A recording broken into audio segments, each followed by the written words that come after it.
আমি একটু বলার চেষ্টা করছি। দাদা এখন বললেন যে যাকে যা নির্দেশ করা হয় বা কথা দিয়ে থাকে না, কথা রাখতে পারলে গভীর করা হয়, বাস্তব কথা কিন্তু এটা আমাদের কথা ঠিক থাকে না।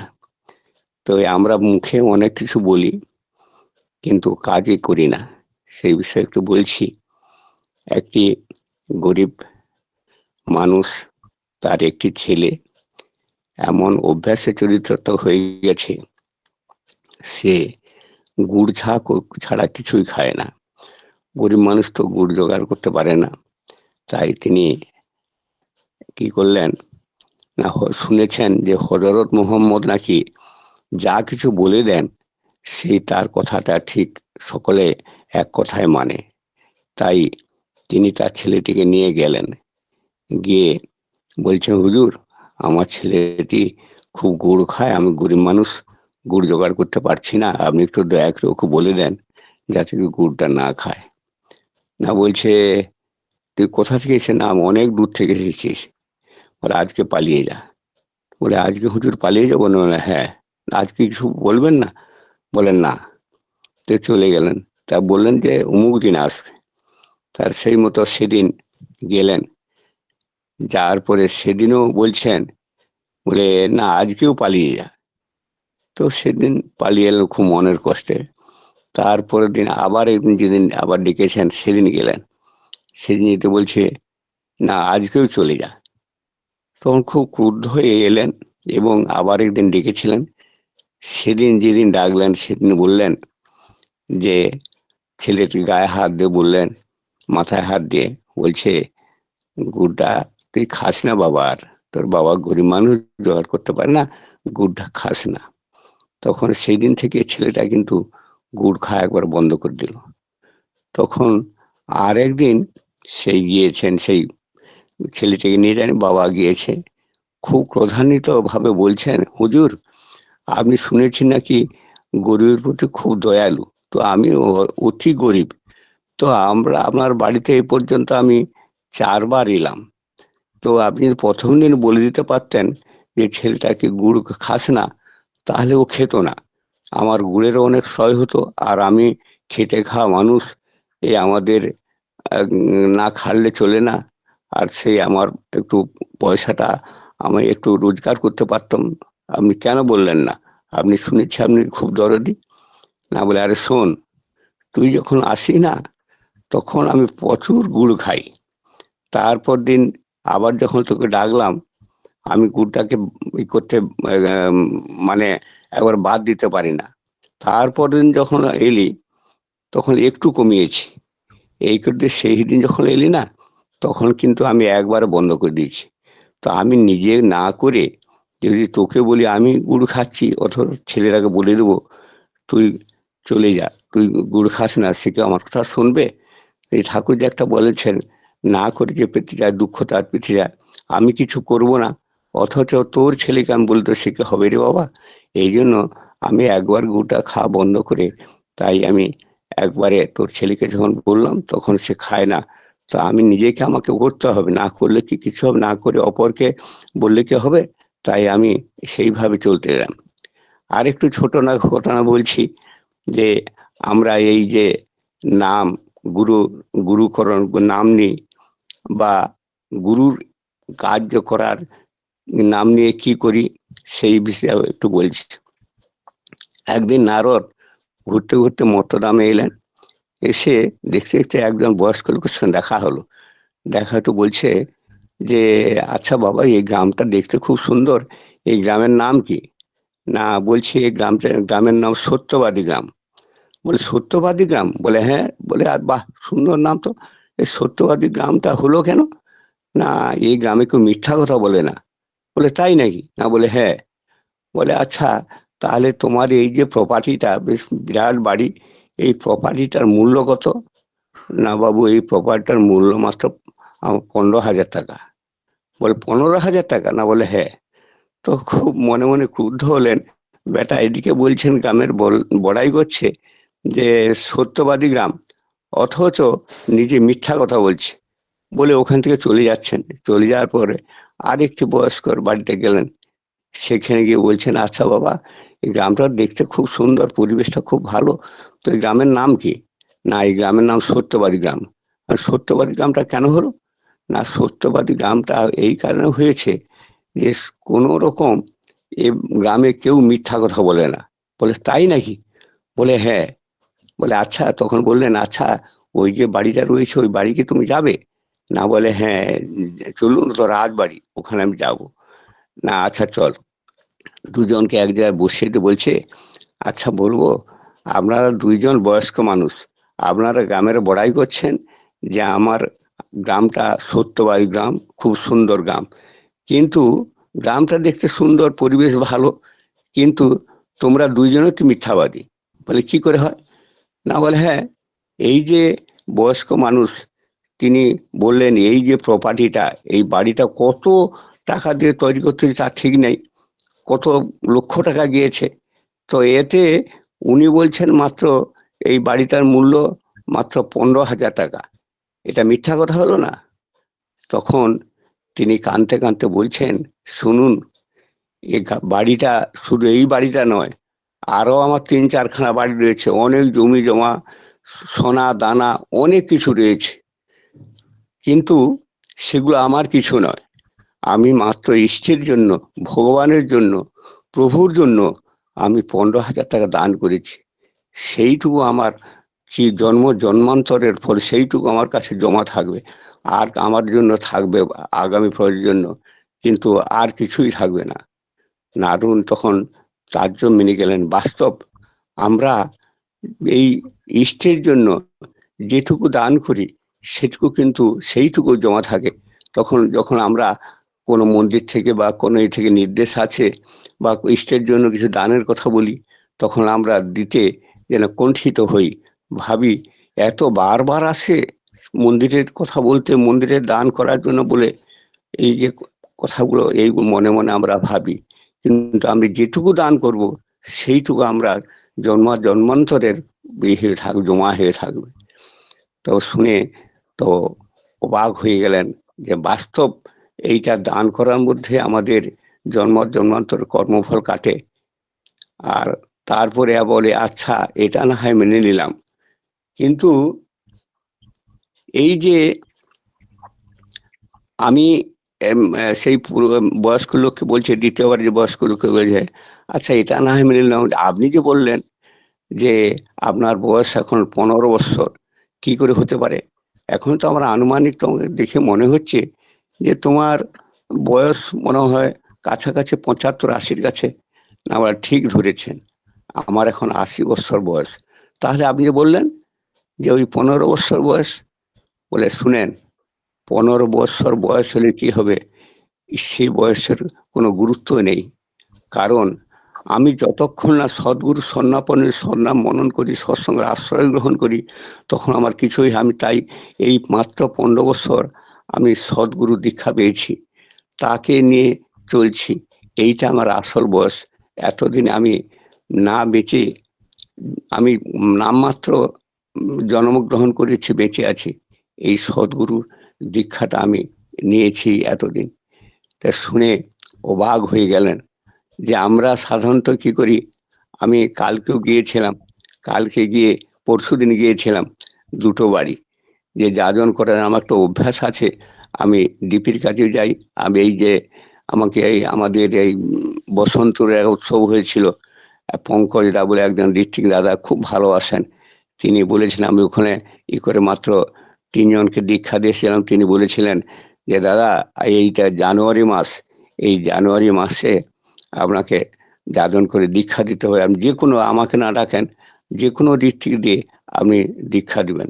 সেই দিন থেকে আমার খুব চলছে, মানে এখন চাষের কাজ, যাই কাউকে, ঠিক অনেক বাড়ি ঘুরেছি, ঠিক দীক্ষা কেউ নিতে যায়নি। আমার বলছে আমি তো কৃষ্ণ ভক্ত, আমি কৃষ্ণ ছাড়া ওই সব অনুকূল ঠাকুরকে আমি ধরতে পারবো না। একটা আমাদের ভয় আছে, অনুকূল ঠাকুরকে ধরলে পয়সা দিতে হবে। এই যে পয়সাটা দেওয়া, টাকাটা দেওয়া, এতে যে কি আছে একটু যে ধরবে সে বুঝতে পারবে। এই নিয়ে আমি এক বাড়িতে গেলাম, তার বাড়িতে তার বাবা অনেক দিন আগে তাকে দীক্ষা দিয়েছে, আমি যাজন করে দীক্ষা দিয়েছিলাম। তারপর তার রাস্তায় দেখা হলে আমাকে ডাকে। তো সেদিন আমি তার বাড়ি খোঁজ করে গেলাম। তার ৩ ছেলে, ফ্যামিলি বিরাট হয়েছে। তারা কেউ এখন কুলগুরু দীক্ষা পর্যন্ত হয়নি। কোনো তার বাবা বলে, "তোদেরকে চল অন্তত কুলগুরু দীক্ষাটা দিই।" তা কেউ নিতে চায় না। আমি সেদিন অনেকটা রাত্রি হয়েছে। আমার সঙ্গে আরো একজন ছিল। অনেক করে বুঝিয়ে বললাম। না বলে, "আচ্ছা ঠিক আছে।" বলে, "৪ টা দিন দাদা সময় দেন। সময় দেওয়ার পরে আমি দীক্ষাটা নেব।" তারপর আমি ঠিক খুব আনন্দ। আমি আমার ঋত্বিক দাদাকে জানলাম, "আপনি শুক্রবার দিনটা ফাঁক রাখবেন। আর ওই শুক্রবার দিন দীক্ষা হবে।" তারপর কালকে যখন আমি সকালে একটু ওই যাজন কাজে বেরিয়ে গেলাম, ফিরে আসতেছি। মানে যাজন কাজে না, আমাদের একটা কারের একটা গন্ডগোল হয়েছিল, সে কারে ঠিক করতে গেছিলাম, ফিরে আসছি। না উনি একটু ব্যবসা করে, সবজি ব্যবসা, ফিরে আসছে। আমার সঙ্গে দেখা হয়ে গেল। বলছে, "জেঠু একটা কথা, আপনার তো খোঁজে আপনার ফোন নাম্বার নেই। আমি আপনার জামাই বাড়ি যেতাম, সেখান থেকে ফোন নাম্বারটা ঠিক খুঁজে নিয়ে আসতাম। তো আপনাকে একটা কথা।" "না কি বলুন?" "না আমাদের ওই কুলগুরু দীক্ষা হয়নি। আগে কুলগুরু দীক্ষাটা নিই, তারপরে ওই দীক্ষাটা নিব কিনা চিন্তা করব।" ও আমি বলি, "আচ্ছা আমরা তো জোর করলে হবে না বাবা। কেন আমি জোর করে তোমাকে যদি দীক্ষা দিই, তাহলে কিন্তু সেই দীক্ষা প্রমিলান হবে না। তুমি কিছুই করবে না। আমাকে আবার ডিপির আওতায় আমাদেরকে পড়তে হবে। তো ঠিক আছে, তুমি মনস্থ ঠিক করো। তুমি কি দীক্ষা নিবে কি নিবে নি?" বলে মনটা খুব খারাপ। তো আরো এক জায়গায় এসে ওই দিনই আমি একজনকে বলেছিলাম দীক্ষার কথা। সে আমাদের বাড়িতে কাজ-টাজ করতে আসতো। সেই ছেলেটাকে বলার পরে বলে, "কাকু", বলছি, "কাকু একটু দেরি করুন না। আমি পরে এই চাষটা হয়ে যাক। আমি দেখ কালকে একটা শুভ দিন। ওই দিনে দীক্ষা নিলে খুব কাজ হবে। না আপনি কালকে আসুন দেখি কি করি।" বলে কালকে আবার গেলাম। যাওয়ার পরে যখন বলছি সেই একই কথা, "একটু দেরি করুন না।" আমি, "না, না বাবা আজকে তো ওই হলো। আজকে নিলে খুব ভালো শুভ দিন। এই দিনটা তোমার মনে থাকবে এবং ঠাকুরের আশীর্বাদ তোমার বর্ষা বাড়ি ধারণাতে ঘরে তুমি নাও না।" তারপরে, "আচ্ছা ঠিক আছে, নেব না হয়।" তারপর ঋতু দাদাকে ফোন করলাম। ফোন করতে উনি আরেক জায়গায় দীক্ষা দিতে, সেখান থেকে এলেন উনি প্রায় ৭ টার দিকে। আসার পরে যাক ৫ জন মানুষ পরম দয়ালের চরণে যাক আশ্রিত হলো। এই যে আমরা যে ডিপির কাজ, এই ডিপির কাজের পেছনে আমরা কিন্তু কেউ গুরুত্ব দিতে চাই না। আমরা প্রত্যেকেই কি করি, যে শুধু পবিত্র জীবনের ঘরের কাজ নেই, ঘরের যে কি কাজ করবো যাতে আমি পয়সাগুলো রোজগার, টাকা রোজগার করতে হবে, এই নিয়ে ই করি। তো আমার জীবনের ঘটনা অনেক কিছু বাস্তব আমি যে বলছি না, আমি আজই বাস্তব আমার জীবন এখন ৮৪ বৎসর বয়স চলছে। কিন্তু আমি আজ ২৫ বৎসর দীক্ষা নিয়েছি। এই দীক্ষা এইটাই আমার আসল জীবন। এইটা হচ্ছে আমার আসল বয়স। তো আমি ১ম এ বহু কিছু মানে কিছু আগে গান করতাম এবং ভক্তাও হয়েছি। কুলগুরু দীক্ষা আমার তো মৎসবও হতো। তো মনের মধ্যে একটা গর্ব দারুণ ছিল যে আমি এইসব করতেছি। যখন মৎসব হতো আমি বিছানায় শুয়ে থাকতাম। কীর্তনের দলে সে কীর্তন করতাম। মনে, মনে গর্ব হতো যে আমার বাড়িতে, আমার বাড়ি, আমার বাড়ি। কিন্তু এখন বুঝছি এটা আমার বলতে কিছুই নাই। সবই তারই। তিনি দয়া করে আমাকে তার কর্মচারী হিসেবে তার যেটুকু কাজ করব আমি কর্মচারী রূপে, সেইটুকু আমি আমার জীবনে ধন্য বলে মনে করব। তো আমরা সাধারণত দাদা এখনই বলছিলেন না যে তার কাজ আমরা কতটুকু করি। তার কাজ করতে আমরা অনেক সময় পিছিয়ে আসি। শুধু নিজের কর্মে কোথা থেকে কি আমরা সঞ্চয় করব, ছেলেকে যাতে করে বড় মানে শিক্ষিত করতে পারি। শিক্ষিত করে কি করব, শিক্ষিত করার পর একটা কর্মজীবনে হয়তো আশা আছে, একটা চাকরি করবে। চাকরি করে বিরাট টাকা রোজগার করবে। কিন্তু মানুষ যে কিভাবে করতে হবে সেটুকু আমরা জানি না। যদি প্রথম থেকে ঠাকুর একটা বাণী বলেছে, "কাঁচায় না নোয়ালে বাস, পাগলে করে ট্যাস ট্যাস।" যে ছোট সময় থেকে যদি আমরা ছেলেপুলেকে ঠিকভাবে মানুষ করতে না পারি, তাহলে বড় হলে আর কিন্তু তারা কোনো মতেই তাকে করানো যাবে না।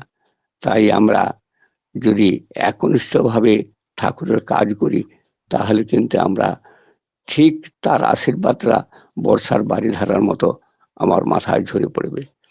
কালকে একটি মাকে বলেছিলাম, মাগো তুমি এক কাজ করো, তুমি সর্বসময় নাম করো, নাম করা ছাড়া উপায় নাই। মাটি একটি মা বলে, আচ্ছা দাদা একটা কথা বলি, আপনারা যে এইভাবে ঘুরে নামবে আপনার কি লাভ? আমি বলি, আমার, তোমরা ভাবছো আমার একটা কমিশন আছে, যে তোমাদেরকে ঠাকুরের চরণে আশ্রিত করতে পারলে নিশ্চয়ই ঠাকুর বাড়ি থেকে আমার কাছে একটা কমিশন আসবে। আমি তখন বললাম, হ্যাঁ, এটা কমিশন একটা আসে। কি কমিশন জানো? ঈশ্বরের আশীর্বাদ, ঠাকুরের আশীর্বাদ আমার মাথায় বর্ষার বাড়িধারার মতো ঝরে পড়বে, এবং জন্ম জন্মান্তরের কর্মফলটা আমার হবে, ভালো পাবো। এই জন্য জীবনের ঘটনা বলতে গেলে অনেক ঘটনা আছে, তো সেই হিসাবে তা আমাদের করা লাগে। তা আমি একদিন হচ্ছে, শাস্ত্রের কথা সময়টা একটু আছে, একটু শাস্ত্রের কথা বলি, যে একদিন নারদ শ্রীকৃষ্ণ বলছে যে ঠাকুর, আপনি তো কৌরব পক্ষ আপনার আত্মীয়, পাণ্ডব পক্ষ আপনার আত্মীয়, তবে আপনি পাণ্ডবদেরকে এত খুব ভালো চোখে দেখেন, আর কৌরবকে আপনি এত বিতৃষ্ণা চোখে দেখেন কেন? তখন শ্রীকৃষ্ণ একটু হাসতে হাসতে বললেন, বলে আচ্ছা ঠিক আছে, আচ্ছা তা তো আমি বুঝতে পারি না কেন এর করি। তো একদিন বললে, আচ্ছা নারদ, তুমি একটা কাজ করবে নাকি, তুমি একটু কৌরবের রাজসভায় যাবে না? কেন? তোমাকে আমি 3টা ফুলের মালা দিচ্ছি, এই ফুলের মালা নিয়ে কৌরবের রাজসভায় যে বলবে যে এই 3টা মালা, একটি উত্তম মালা, একটি মধ্যম মালা, আর একটি হচ্ছে উত্তম উত্তম মধ্যম, আর একটি, এই 3টে না বলে, আচ্ছা আর তুমি, আগে অধম মালা, একটি অধম মালা বলে তখন নিয়ে গেল। যে বলছে যে তখন দুর্যোধন বসে আছে, দুর্যোধন বলছে, আমি এসেছি, আমার প্রভু আমাকে পাঠিয়েছেন, এই যে মালা 3টি আছে, উত্তম মধ্যম একটি অধম মালা, না এই মালাটি আমি কার গলাতে পরাবো? তখন দুর্যোধন বলছে, এই যে এর মধ্যে, এই জগতের মধ্যে উত্তম আমি, তুমি আমার এই মালাটি আমার গলায় পরিয়ে দাও। সেই মতো পরিয়ে দিলেন। আচ্ছা মধ্যম মালাটি, না মধ্যম মালাটি তুমি দুঃশাসনের গলায় পড়াও।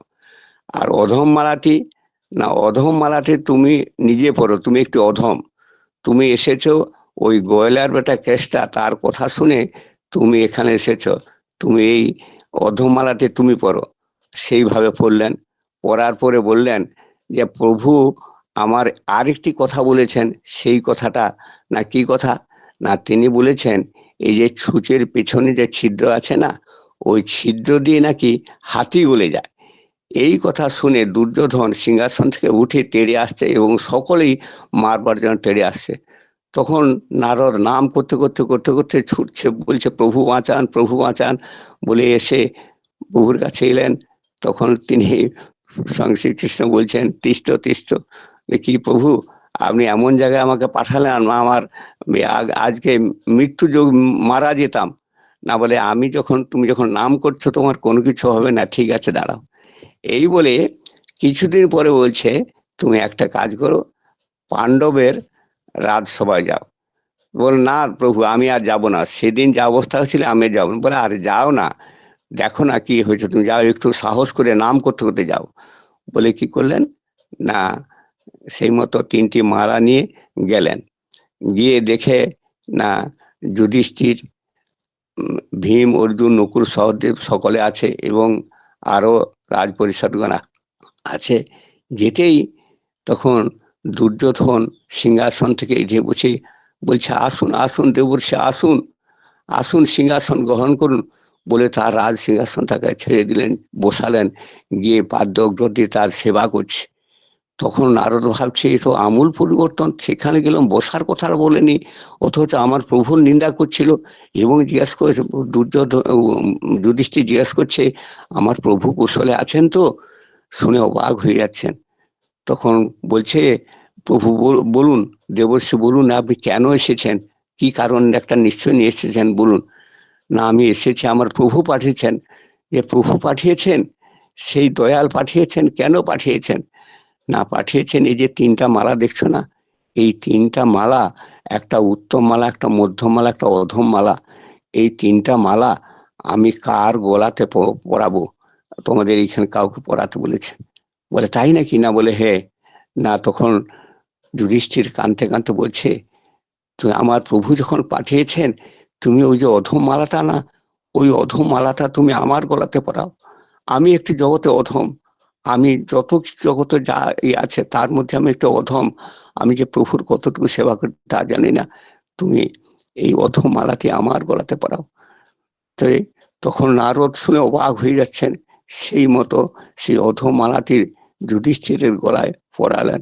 পরে বলছে, আচ্ছা আচ্ছা মহারাজ, এই যে মধ্যম মালাটা আমি কার গলাতে পরাবো? না তখন বলছেন, দেবর্ষি আপনি অনেক কষ্ট করে এসেছেন, আপনি মাধ্যম হয়ে এসেছেন, এই মাধ্যম মালাটি আপনার গলাতে পরান। তখন বলছে, আচ্ছা এই যে উত্তম মালাটি, না উত্তম মালাটি আপনি নিয়ে যান, উত্তম মালাটি নিয়ে যাবেন আমার প্রভুর গলাতে পরাবেন। জগতে যদি উত্তম থাকতে হয় একমাত্র তিনিই উত্তম, জগতে তিনি ছাড়া আর কেউ উত্তম নাই, তাই সেই আমার প্রভুর গলাতে পরাবেন। তাই তিনি সেই মতো নিয়ে গেলেন, করে অবাক হয়ে গেলেন। গিয়ে স্বয়ং প্রভুকে প্রণাম করে বলছেন, প্রভু দয়াল, তোমার কথা বোঝা বড় ভার, তুমি কাকে হাসাও কাকে যে কাঁদাও আমি বুঝতে পারি না। তখন প্রভু বললেন, তুমি এবার বুঝেছ, একটা আছে, যে যেমন ভাবে আমাকে ডাকে আমি তেমনি হয়ে তথায় যাই। সেই জন্য আমাদের চলা লাগে তাকে নিয়ে, কিভাবে চলবো, কিভাবে তার কাজ করব। প্রত্যেকদিন সকালে উঠে অন্য কিছু বাদ দিয়ে যদি তার চিন্তা করি, সব কিছু জীবনে হয়ে যায়। আমার জীবনের বহু ঘটনা বলতে গিয়ে, যে আজ যে আমি 25 বছর দীক্ষা নিয়েছি, কতটুকু চলছি তা জানি না। তবে আমার ঋত্বিক দেবতা ছিলেন সদ্য পরিতোষ মাইতিদা। তিনি একদিন এই পরম পূজ্যপাদ বড়দার জন্মতিথি উৎসবে আমি বালচক গিয়েছি। সেখানে বলছেন যে, আমি বলছি দাদা আমি বাড়ি চলে যাচ্ছি। না বাড়ি চলে যাবেন? আমি বলি হ্যাঁ। না কি নিয়েছেন? যে লুচি হয়েছিল, লুচির প্যাকেট নিয়েছেন? আমি বলি আগে। না ওইটাই নিয়ে চলে যাবেন? আমি আর কি নেব? না চলে যান দীক্ষার ঘরে বসবেন। দীক্ষার ঘরে বসবেন, চলে যান, আমি যাচ্ছি। সেখানে যা বসলাম, সেখানে তো বললেন অনেক কথা। বললেন, জগতে যা কিছু করুন সব বৃথা, কোনো কিছু নয়। আত্মীয় স্বজন পুত্র পরিবার স্ত্রী সব কিছুই, একমাত্র ইষ্টের কাজ করুন। হাজার হাজার লোক আপনার মুখের দিকে আমার মুখের দিকে চেয়ে বসে আছে, তা তাদের রক্ষা করুন। জগতে তাদের কাছে গিয়ে ঠাকুরের কথা ইষ্টের কথা বলুন। যত ঠাকুরের চরণে মানুষকে দিতে পারবেন ততই ভালো। সেই মতো কাজ করতাম। তখন জানতাম না যে এই ডিপির গাছ একদিন 15 জন 16 জন, সদ্য দুলালদা নাম সকলে শুনেছেন, মৃণালকান্তি মজুমদার তাকে বলতেন, সকলে বলে ডাকতেন, তাকে দুলালদা নামে পরিচিত ছিল। দুলালদা যখন আমার বাড়িতে আসতেন, কি ভাবতে অবাক হয়ে যায় যে তিনি যখন আসতেন 15 জন 16 জন করে দীক্ষা হতো, সে দীক্ষার যেন জোয়ার পড়ে যেত এবং খুব ভালোবাসতেন। এবং সকলে দেখে দুলালদা এসে একদিন বলে গেলেন যে, আমার বাড়িতে, আপনার বাড়িতে আমরা একবারে এমনি আসবো, ঠিক ঘরের মতো আলোচনা করে, সৎসঙ্গ নয় ঘরে। তবে তিনি আর আসতে পারলেন না, তিনি চলে গেলেন বৈশাখ মাসে তমলুকে সৎসঙ্গ করতে গিয়েছিলেন। সেখানে হঠাৎ কোনোদিন ওনার নিষেধ ছিল যে কোনোদিন উপরে উঠবেন না, 3 তলাতে উঠতে গিয়ে কিভাবে পড়ে যাক বা পড়ে গিয়ে তিনি মারা গেলেন। তো অনেক ঘটনা। তো সময় হয়ে এসেছে, তো এইটুকু, এই যতজন এই অনলাইনের মধ্যে রয়েছেন, আমি অনলাইন ঘটনা একটু বলছি। যখন করোনা আসে তখন কিন্তু আমরা চুপচাপ ঘরে বসে থাকতাম, অনলাইন সম্পর্কে কিছুই জানতাম না।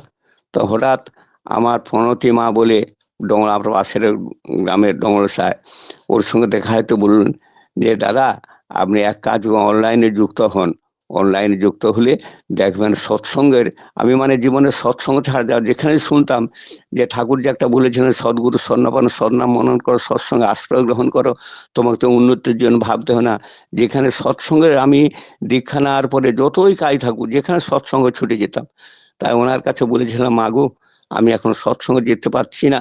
তখন উনি বলেছিলেন দাদা এই অনলাইনে যুক্ত হন, দেখবেন ঠিক হবে। তাই তখন দেবপ্রসাদ ব্যানার্জিরা এবং শর্মিষ্ঠা মা যে কিভাবে প্রেরণা, একই সঙ্গে একটা লিঙ্ক ছিল। তখন শর্মিষ্ঠা মা একবার তমলুকে এসেছিলেন, উনি তখন করোনার পরে। তো প্রণতিমা বললেন দাদা ওখানে চলুন, সকলের সঙ্গে দেখা হবে। তো সেখানে গিয়ে আমি গিয়েছিলাম, দেবপ্রসাদ দাকে চিনতে পারতাম না। তাই উনি এই হলো ওনাকে পরিচয় করে দিলেন আমাদের ভরতদা, পরিচয় হলো। তো শর্মিষ্ঠা মা কিরকম জানি না। তখন প্রণতি মা আমাকে বলছে দাদা আপনি কোথায়? না আমি এই জায়গায় বসে আছি, আমি ঠাকুরের কথা শুনছি। না আপনি হাতটা তুলুন, শর্মিষ্ঠা মা আপনাকে খুঁজছে। আমি তাই নাকি? আমি ঠিক আছে হাত তুললাম।